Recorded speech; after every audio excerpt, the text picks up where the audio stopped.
Hey, so this little video is just specifically really, well, it can be for anyone, but for those who have found they have a new working space in their home. My husband's one of them. His space, I can see it right now from where I am, is absolutely shocking, regardless of how much I tell him to get it set up right. A few things to think about when you are working from home. So obviously you're probably all aware of these things anyway, but make sure that you have got that screen eye level. So you're not sat at your computer like this. Okay, so when we're sitting like this for long periods of time, putting an awful lot of pressure onto this part of the spine, we can start to build that little mound.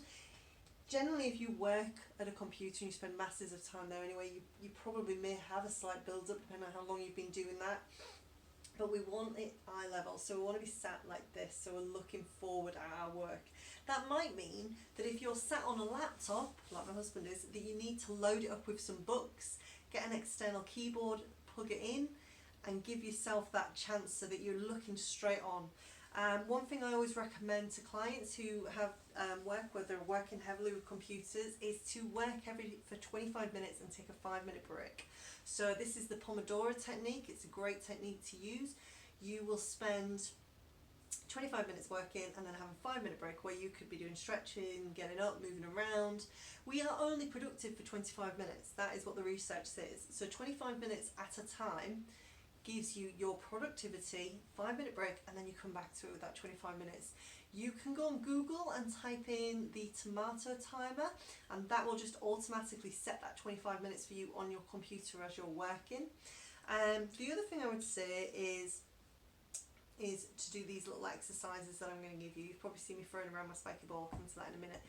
But basically, we want to be doing some developmental stretches. So really good for the top of the neck and the shoulders. We carry all our worries and our stresses in this area anyway. So good to be doing generally because it just helps those areas. But we just drop our chin to our chest and we're just looking down to the floor. Now I'd be recommending doing this stretch for around 30 seconds.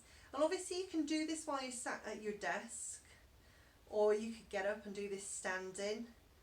So we're just letting our gaze fall to the floor and the chin's just dropping, and that is just stretching along the back of the neck. So we'd be doing this for 30 seconds. We'd then lift the head up, looking forward, then taking one ear to the same shoulder. And we're not pulling the head, we just let the head go naturally and hold it there. Because we don't want to be putting extra tension on. And you're going to feel that maybe in here it's quite tight. I remember a while ago I was teaching and someone's head was like down here. I was like, oh my goodness, that person's neck's made of elastic. Okay, so nice and steady, gently bring it back, and we do the same to the other side. And again, I'll be doing these for around 30 seconds. So just open it up. All along here, all along here. And then I'd bring it back to the centre. And now one of those exercises that is incredibly flattering. I don't really have to do much of this because I already have one. Hereditary chin drop. So we're going to do double chin. So you squeeze in, hello, and out, and squeeze in. And this is releasing and stretching everything on the back of the neck. So I would be saying doing around 5 of these. Gosh, I look beautiful. Nice and steady. And release. And you're just holding them for a few moments. Shoulder rolls, rolling the shoulders up and down, so bringing them up to your ears, drawing the shoulder blades down in a V shape together. Really nice to be doing. Doing one way, doing the other way, just easing them out. The other thing you can do as well is while you're sat on your chair is, so I've got my legs crossed, but you'd obviously be sat on a chair normally, sitting as upright as you can. You could be just rocking the pelvis. So just bringing some synovial fluid into the lower back, so easing it out a little bit. And so I would be saying, do this while you're sat at your desk, but maybe every 25 minutes you take your break, get up, move around, maybe do these exercises 3 times through the day, and then relax. And if you need to refresh, you can always stick your legs up the wall. I'll just give a quick demo. So get your bum up to the wall, get those legs up. Oh. And that's going to change the direction of our blood flow. Hello. And it is going to really good for headaches, migraines, but just gets the blood flow redirected, can re-energize our body. And finally, oh, that was lovely. Finally, get one of these bad boys. So these are one of my all-time favorite things. They're little spiky balls. There is different densities. Some are softer, some are kinder.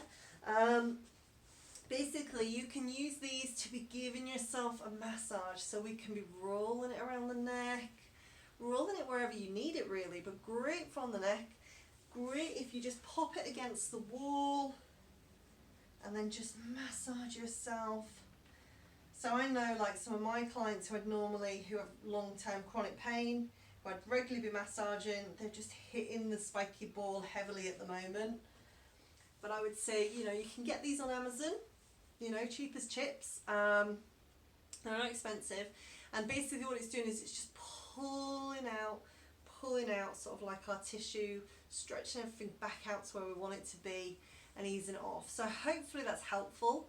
Well done to all those who are working at home on computers and you're out of the office. Maybe it's a good thing, maybe it's hard, I don't know.